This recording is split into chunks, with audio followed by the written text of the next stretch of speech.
नमस्कार। MHD 6 में आज हम वापस से विश्व की भाषाएं इसी विषय को आगे बढ़ाएंगे।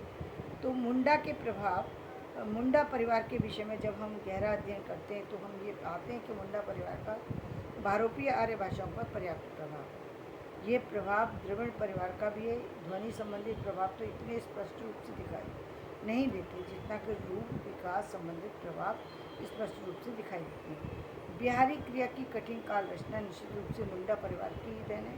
उत्तम पुरुष के सर्वनाम के दो रूप, एक श्रोता का अंतर्भाव करने वाला है, दूसरा केवल वक्ता का वाचक मुंडा परिवार का ही प्रभाव है। यह भेद निश्चित रूप से गुजराती, हिंदी आदि भाषाओं में भी दिखाई देता है। जैसे हिंदी में अपन गए थे और हम गए थे, दोनों में ये भेद जिस प्रकार दिखाई देता है उसी प्रकार गुजराती में भी वैसे हमें गया होता और आपड़े गया होता, यही भेद स्पष्ट रूप से दिखाई देता है। विभिन्न प्रकार के संख्यावाचक शब्द भी मुंडा में आए हुए दिखाई देते हैं। उदाहरण के लिए कोरी या कोड़ी शब्द मुंडा में कुड़ी शब्द ही आकर स्थान ग्रहण किए हैं।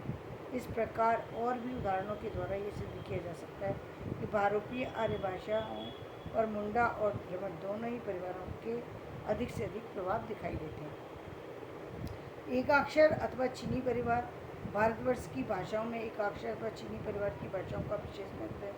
यहाँ ये सुस्पष्ट कर देना भी आवश्यक प्रतीत होता है कि भारतवर्ष की एकाक्षर अथवा चीनी परिवार की भाषाओं में तिब्बती और चीनी प्रधान भाषाएं हैं।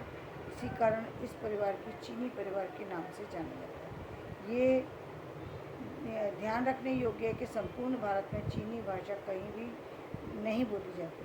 श्यामी या ताई शाखा की अनेक बोलियां हैं जो ब्रह्मा और उत्तरी पूर्वी आसाम में बोली जाती हैं। अहोम वास्तव में शान से ही निकली हुई एक भाषा है जो उत्तरी बर्मा में बोली जाती है। श्यामी चीनी, तिब्बती चीनी अथवा चीन किरात परिवार के श्याम चीनी और तिब्बती बर्मन के ये दो बड़े भाग हैं। इनमें से एक श्याम चीनी भाग के दो विभाग हैं, चैनिक और तई।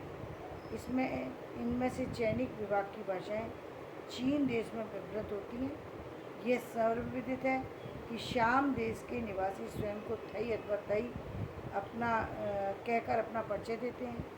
इन्हें शाम या शान कहा जाता है।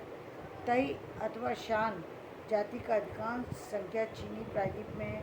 इसी जाति का विस्तार आज भी आसाम राज्य से चीन के कांसी राज्य तक देखा जा सकता है। इन्हीं के नाम से ब्रह्मपुत्र का अहोम नामक कांठा, आसाम में नाम का कांठा शाम और बर्मा का एक प्रदेश शान कहलाता है।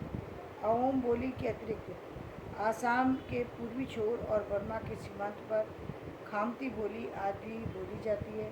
ये ध्यान देने योग्य है कि यह बोली तई वर्ग की है, जिसमें अब भी भारत में प्रयोगकर्ता लगभग 5000 हैं।